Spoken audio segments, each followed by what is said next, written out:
How are y'all this morning? Excuse my sniffles. I'm really not depressed, but I am going to sniffle through all of this today on account of the pollen. And I saw this, I never thought about it, but somebody said it doesn't snow in the south, it pollens. It doesn't do this up, those of you from up north, it doesn't do this up north. Not like this. It's been this way my whole life. Now, not in West Texas.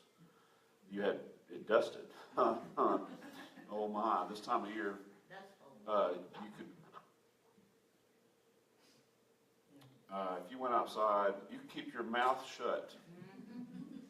I mean, as tight as you wanted to, and it was about from here to, no, a little bit further than the education, than the fellowship hall, away from my house to the back of the church. And open your mouth inside the building that was sealed, and you already had grit in your mouth. How does that happen? It's good at it. In the first couple months I was there, I came in March, started that pastorate in March, and March is the season for the dust. March through about first part of May. I would clean my desk, get in there and clean it during the middle of it, and there was no holes anywhere, and it'd come back and be covered with red dirt. Just you wipe it like that and you see it on your hand. I stopped doing that. When the wind stopped blowing, you can clean things, but before that, and some things you just had to cover because it was never, They have pollen up north, but I never had allergies like that. it's a volume, I think. Nevertheless, we are going to continue in our series dealing with miracles this morning, and we're going to look at what I consider to be a more traditional miracle, meaning this. What most people consider to be the miraculous when they concern Jesus in the Bible deals with his healing ministries. They were profound. They were profound. In many, many cases they were. This is not one of those.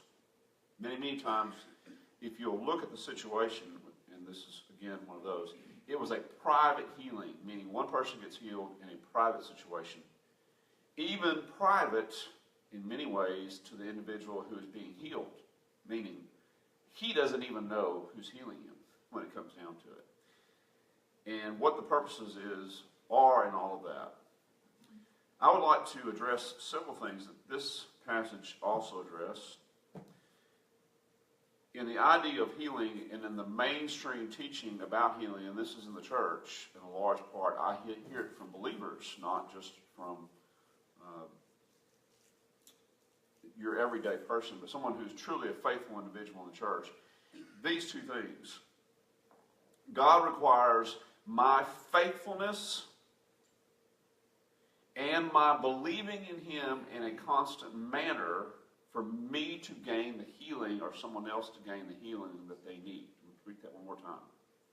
Mainstream doctrinal statements made within many churches and many individuals, whether it's taught that way or whether they just come across that way. I must be very faithful to God, meaning a very godly person, and believing in him the entire time to receive the miracle or for someone who I want the miracle to happen for. Mainstream teaching. This will shed light on that in a different manner today. Very different manner. Ultimately, God chooses what he wants to do and what he does not want to do. Jesus has never been forced to do one thing. Now, that is not the conclusion of most people who would say the statements I just made. But if you put it to its ultimate test, it is. God heals who he wants to heal, when and how he wants to heal, ultimately. He makes all of his decisions. No one makes any decisions for him. He's never been forced. Not one time. Not a single time has he ever been forced. What Jesus will do today will show us some profound statements about the miraculous, but especially in the realm of healing. If you'll turn with me, we'll be in chapter 5 of the book of John. As I march through, I'm just kind of sticking with John. I'll jump out of it at times, but John is very, very close to Jesus, not just in proximity, but also in blood, as being his first cousin, which I'll talk about that another day. John is Jesus' first cousin. He has insights into some of the things that happen around Jesus that none of the other disciples have, for maybe those reasons. So he gives some fine detail. In fact, this healing miracle is not said anywhere else except here. So, if you'll turn with me, we'll be in the book of John, chapter 5. If you found your place, John chapter 5, verse 1, please stand with me as I read this in honor of God's word.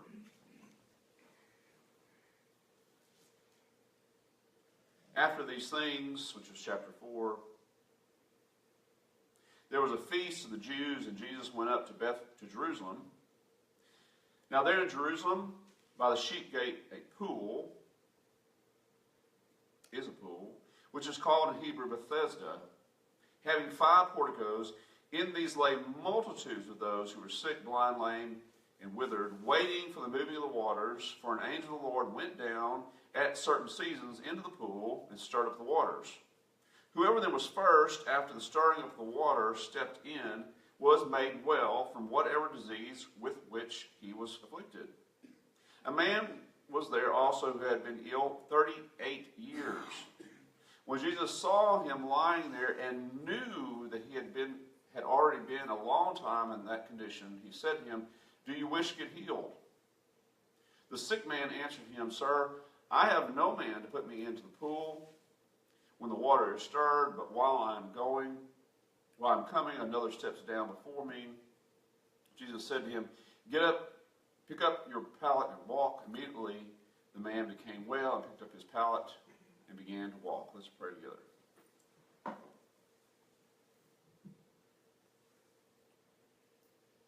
Father, most of us have experienced your healing power.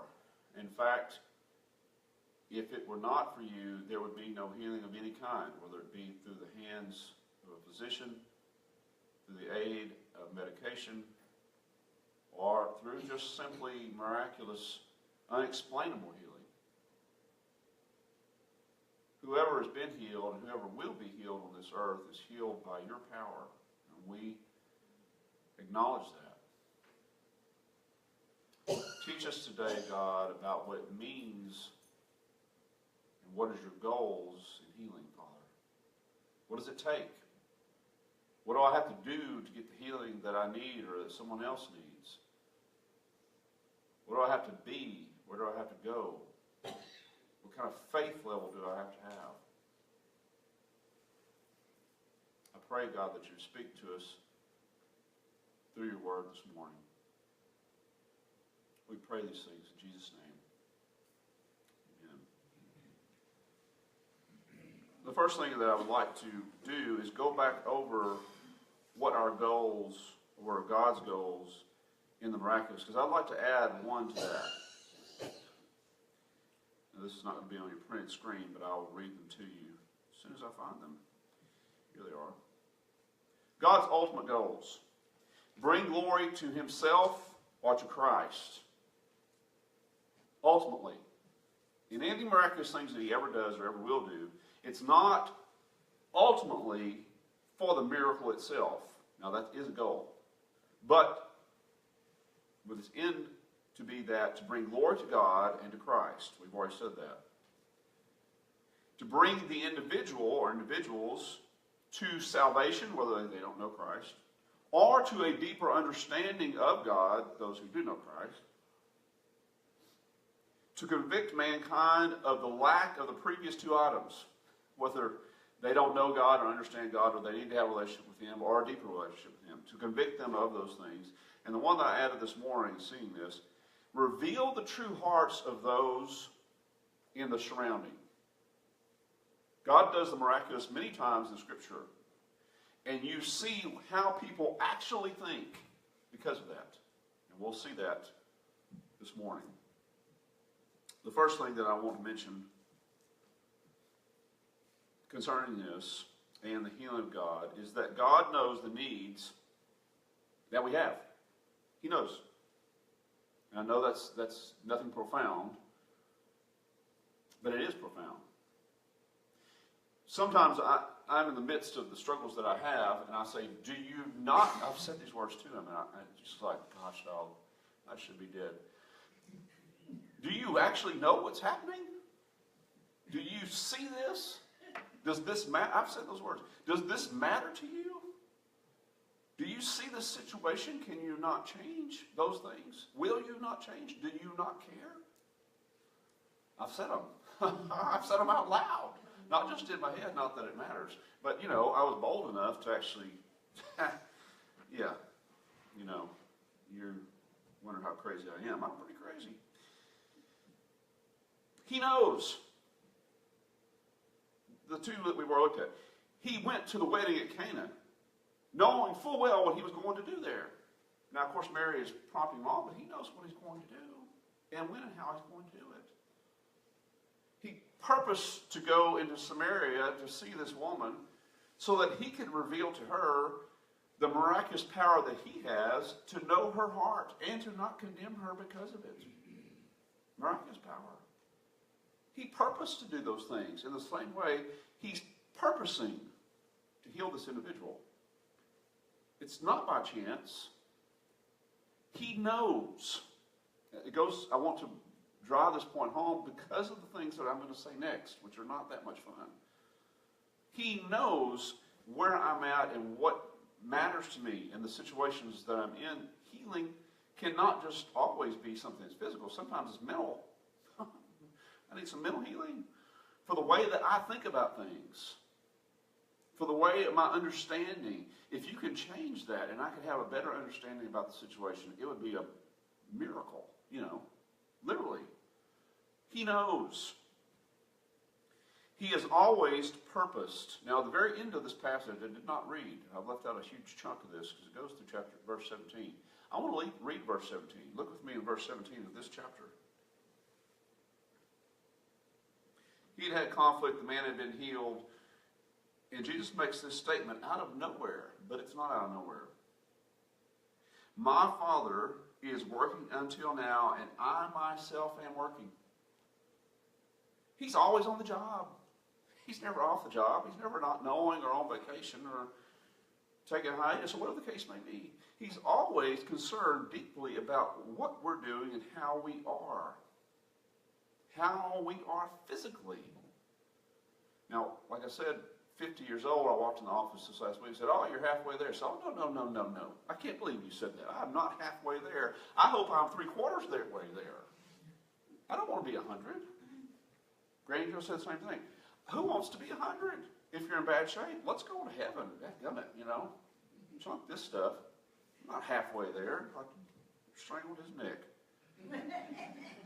No, I want to be 3/4 of the way there. So I'm going to be gone 75. My plan. Let's just end all this. He knows the situations and that, I have pains and suffering I did not have and issues that I never knew I would have. And I saw in other people and I thought, that's just old people. Well, I'm one of them.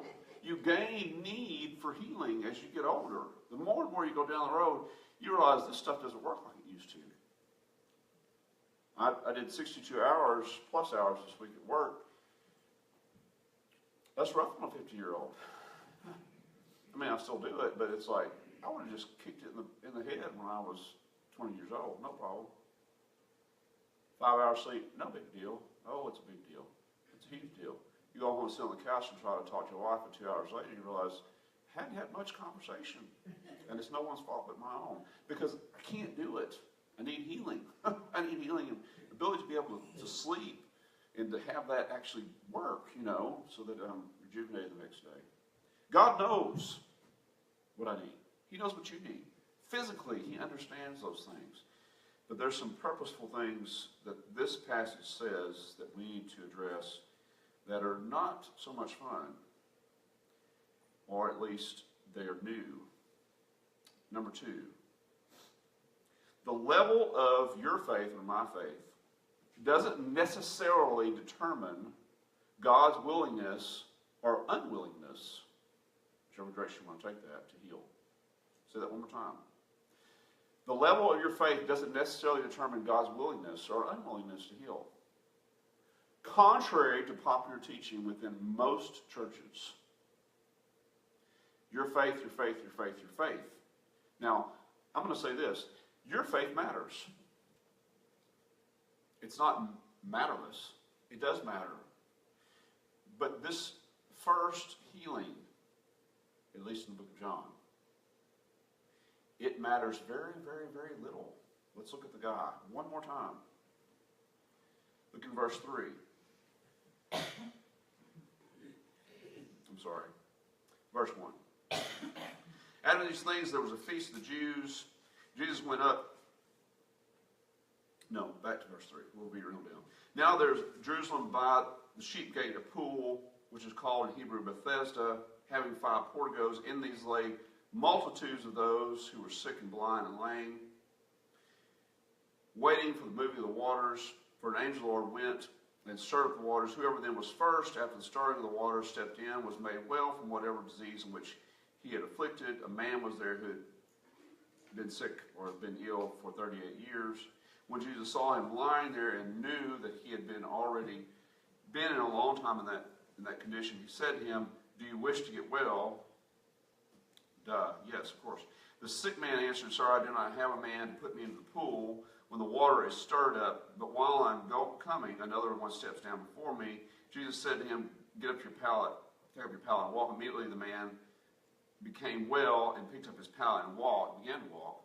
And I left you there, but what you don't know is what's after this. Look at this. Now it was on the Sabbath day, so the Jews were saying to the man who was cured, "It is the Sabbath and it is not permissible for you to carry your pallet."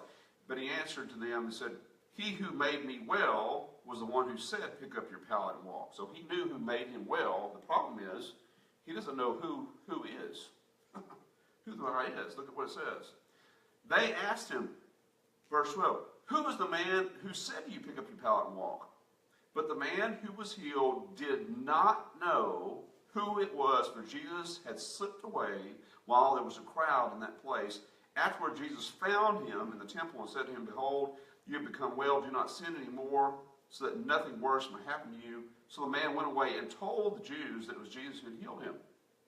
Did you catch what went on there? Now, this man had enough faith to be at the pool and belief in God that an angel showed up who stirred the pools, and when that pool was stirred, if you got in, you could get healed. He had some amount of faith. He could not have had faith in the healing power of Jesus or known who Jesus was if he does not know the man. Jesus introduces himself after he has healed the man. It would be impossible to say that he had faith in Jesus to heal him. Do you understand what I'm saying?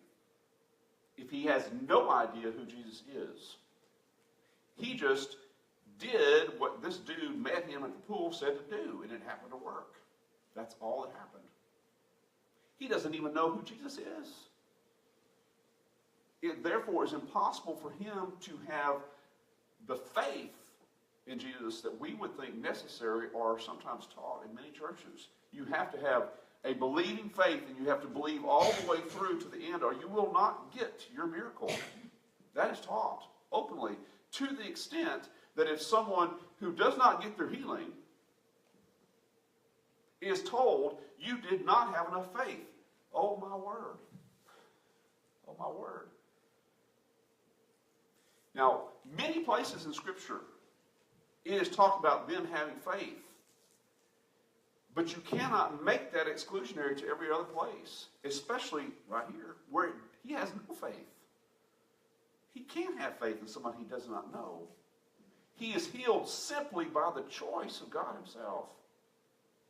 Simply because he chooses to do so. Faith isn't ultimately what does it. God chooses to heal whom he chooses to heal. How and wherever he chooses to heal. It's his choice. Not necessarily based on our faith. Now, here's some other passages that I want to read. Briefly, just refer to them. Just show you the gamut that this swings. The paralytic that's brought in by his friends, and they tear through the roof and they drop him down. Jesus says, and this is in Luke chapter 5, verse 18, if you want to go there and check some of the point.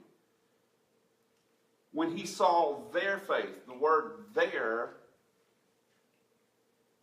the pronoun there, refers to the individuals who are lowering the man on the mat. So the man had no faith. He's a paralytic, as far as we can tell. The faith of the individuals who brought him to Jesus mattered when he saw their faith. The next one I want to consider, Jesus came to his hometown, and they were never kind to him there, because he said, only a man's hometown is a prophet without honor, and he got no honor. To the extent he said, or the writer who's writing about him, he could do few miracles because of their lack of faith. So there you do have faith. And the last one, after the Mount of Transfiguration, Jesus revealed himself to three guys, three of his disciples, James, John, and Peter, James, and John, whichever one to call them. He came down off the mount, and the other disciples who were at the bottom had been trying to cast a demon out of a young boy who they could not. And it was trying to kill the kid. And I want to read this passage, actually, to you, because it says a tremendous amount of things. Now, this is the dad speaking. This is Matthew chapter 17, starting with verse 15. The man is speaking to Jesus, the dad. Lord, have mercy on my son, for he is a lunatic and is very ill, for he often falls in the fire and often into the water. I brought him to your disciples, and they could not cure him. They could not heal him, could not cast out the demon. Jesus answered and said, you unbelieving and perverted generation, how long shall I be with you? How long shall I put up with you? Bring him here to me. Jesus rebuked him, the demon. The demon came out of him, and the boy was cured at once. Then the disciples came to Jesus privately and said, why could we not drive it out? Jesus said to them, because of the littleness of your faith. For truly I say to you, if you have faith the size of a mustard seed, you will say to this mountain, move from here and to there, and it will move, and nothing will be impossible for you. Various types of faith. We have in this passage in John, very little faith. The man has no faith hardly at all. He's faith enough to be at the pool. He doesn't know Jesus from Adam. It doesn't until after he's healed. After he's healed. So it was not by faith that he is healed at all.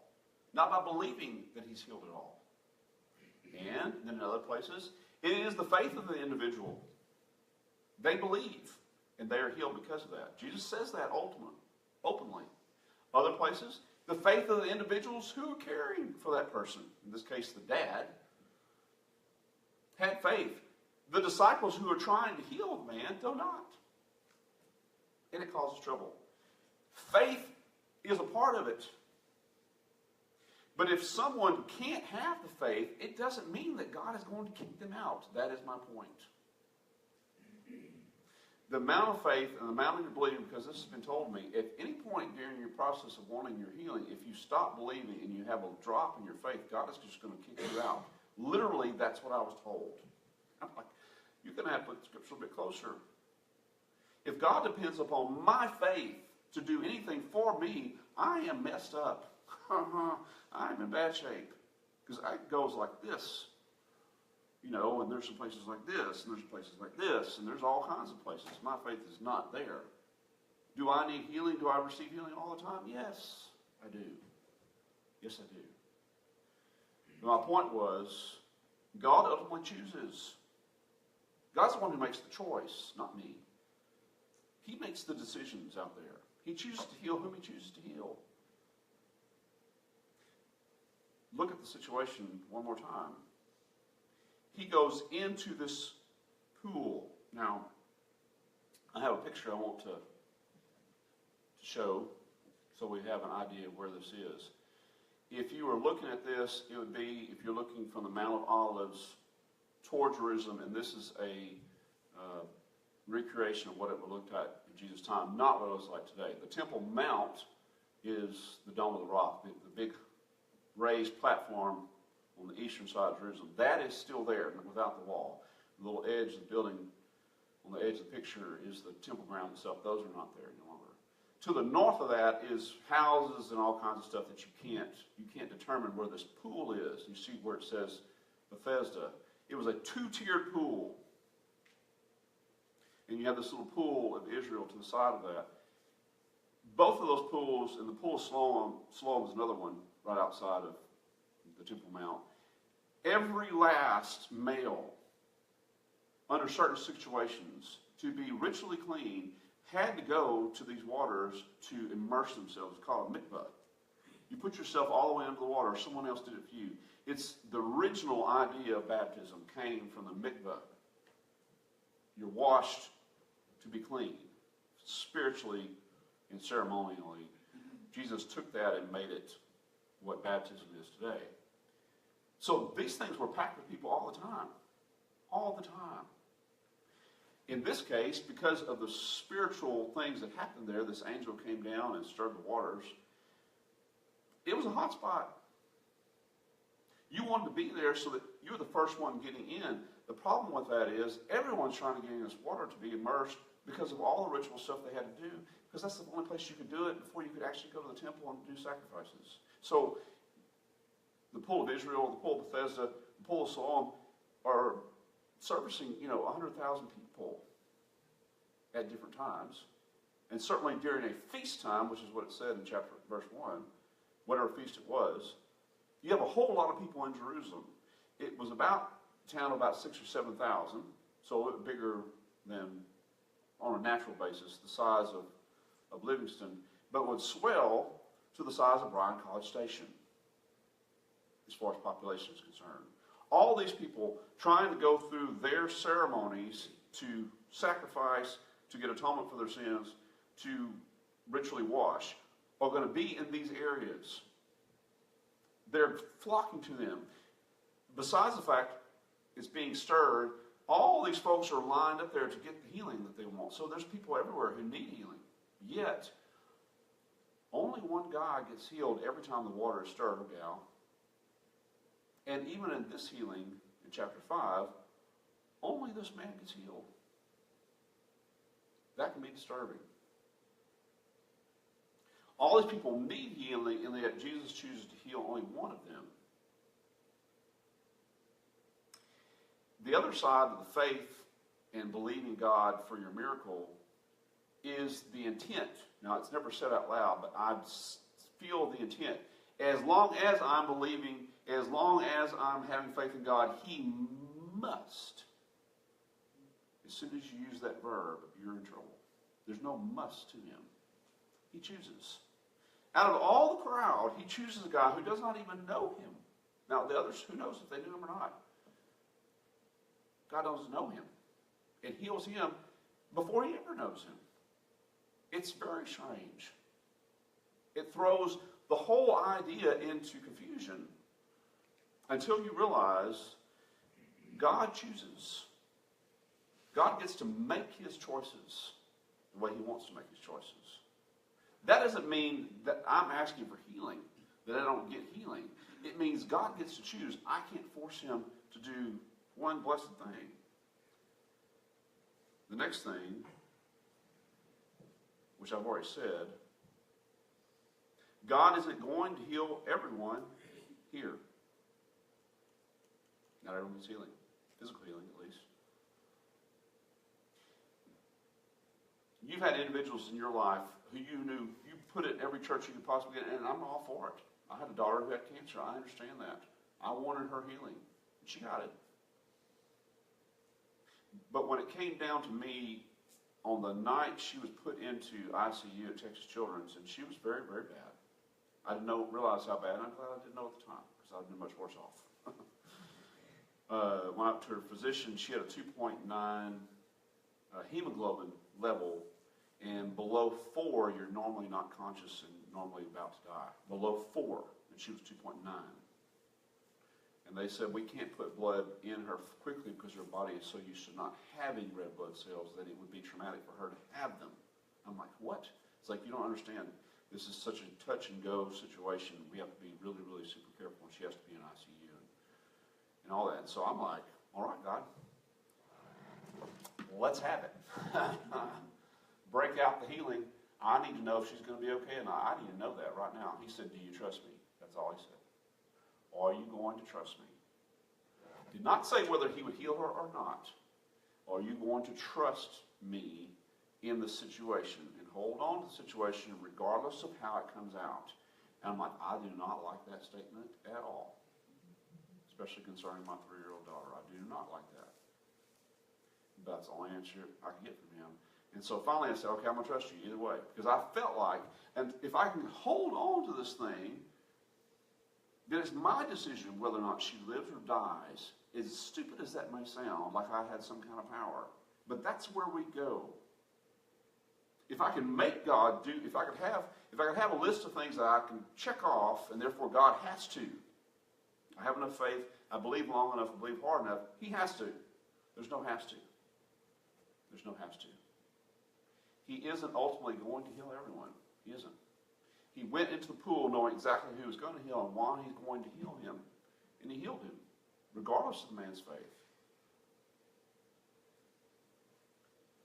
God's goal, and we'll see this many times over in the healing ministries and other things, is not to make life perfect here.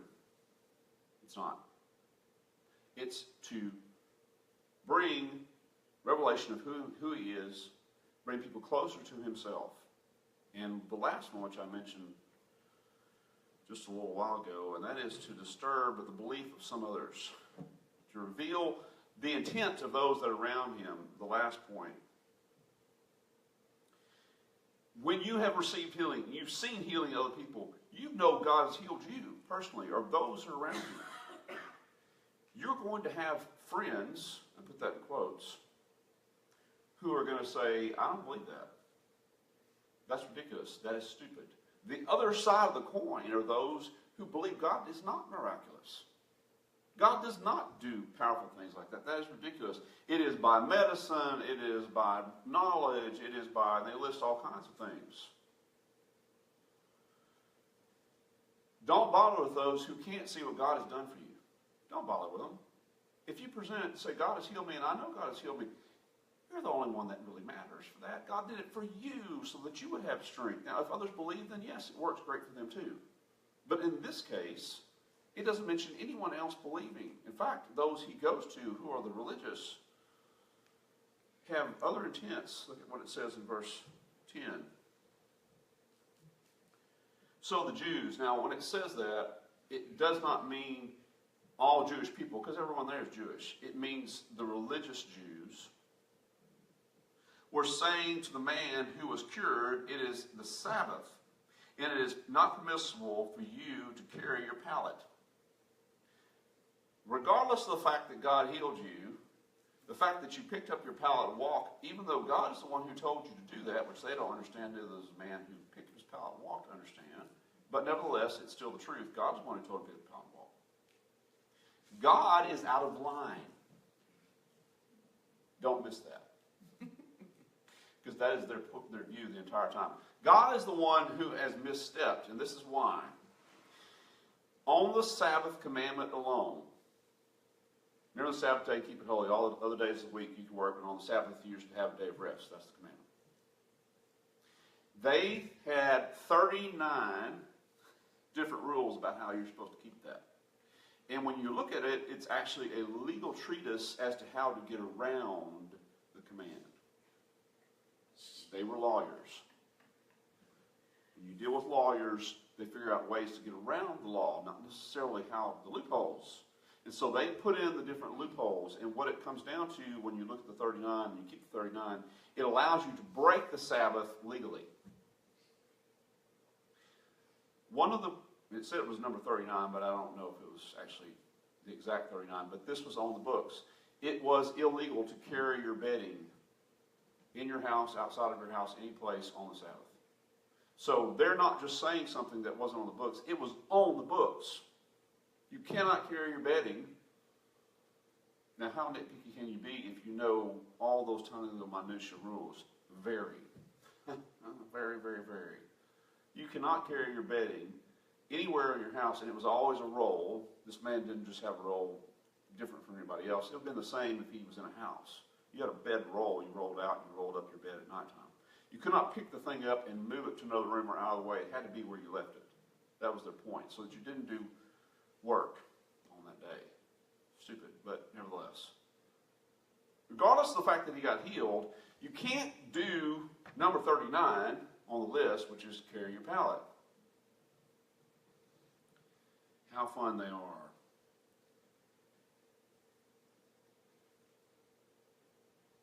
Regardless of how someone is healed, regardless of whether or not someone believes you or not, regardless of whether or not they trust you or not, every last vehicle through which someone is healed, whether it be absolute miracle, we just woke up one day and they were healed. Bill is in the nursing home over there. All of a sudden, Bill can hear. We don't know why Bill can hear, but I guarantee you, I was in there talking to him, me and him alone, and I knew he was in the house because when I drove up to the house and walked up to the door, I can hear the TV outside of the house. You go in there, the TV goes off, and you have to talk directly to him loudly. I perform a wedding ceremony for him and his brand new bride. He cannot hear the vows, and I'm standing right next to him. That is all normal. All of a sudden, I'm having a conversation in their house with somebody else, and Bill is keeping up with the conversation, and it goes, wait a minute. Wait, hold on, let's hold the phone. How is Bill keeping up with the conversation? Oh, I can just hear now. It's totally fine. I can hear. How does Bill hear? Was that top on Bill's list? Probably not. God just healed him. Now, most people would say, well, there's some medical. There may be. There may be.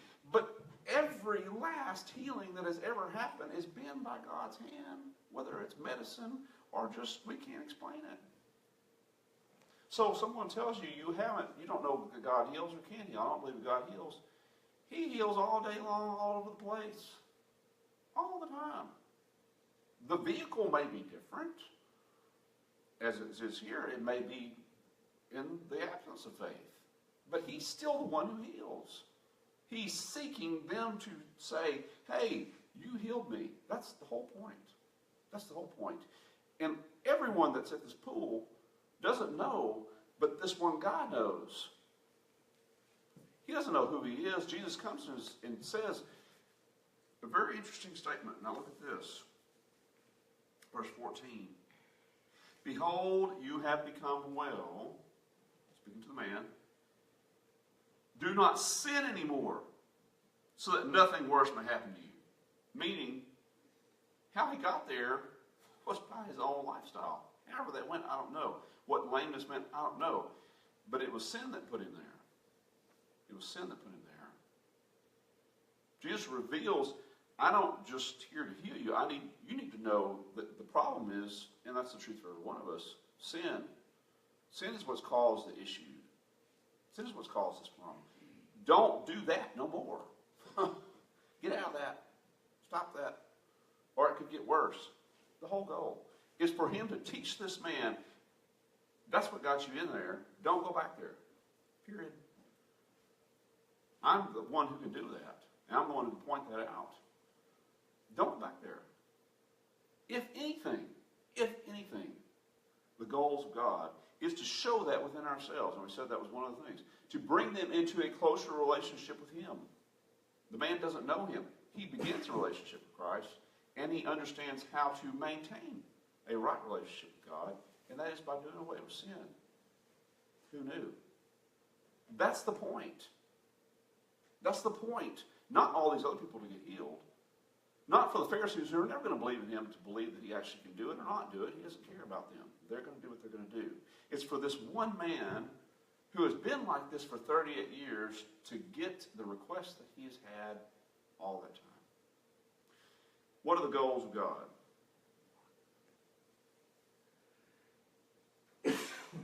Heal the man lame for 38 years. Show that there are no limits to his healing, not even our faith or the lack thereof. He still can heal.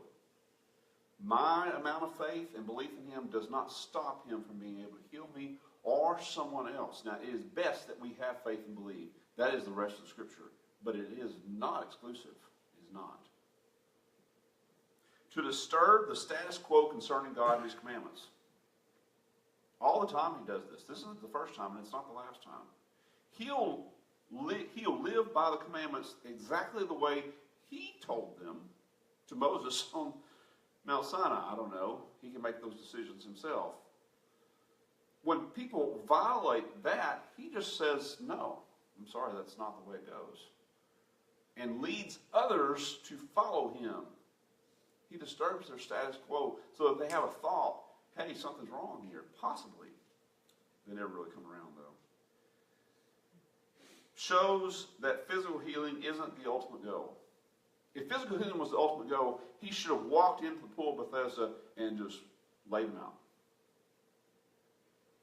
Everyone in the nation of Israel should have been healed, and that's not what we find. That's not what we find. Every last person should have been resurrected from the dead. Children that were lost, some of them actually are, but not everyone. Not everyone. It is not the ultimate goal that we get healed in this life, but that we receive ultimate healing in the life to come. Let's pray together. Father, my faith is at best nasty and torn up and unbelieving. And yet you have done many, many healing things for me, my family, and those that are around me, even in the midst of my unbelief. And we can all attest to that. I want to thank you that when we are faithless, you are always faithful. You always have our best in concern. You're always looking out after us. All the time seeing what we are and what we're not. What our needs are. They're always before you. And you're definitely always concerned about those things. But you get to make those decisions, not us.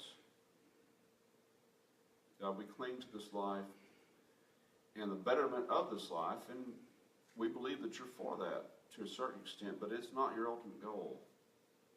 Your ultimate goal is to have us to be with you, where you dwell, where there is permanent healing, where the tree of life is for the healing, the leaves on it are for the healing of the nations, not for their revelation, not for their blessing, not for anything, but for their healing. So that the tree of life itself that exists in your paradise where you dwell is for the very purpose of healing. But it is only found there. We can only receive full healing, permanent healing, in the life to come. We thank you that it is there. That one day we'll know no pain, sorrow, grief, no aging, no corruption from our sins as this man had, no loss, but we will be truly healed in every single way. We thank you for this, God. We pray these things in Jesus' name. Amen. You stand with me.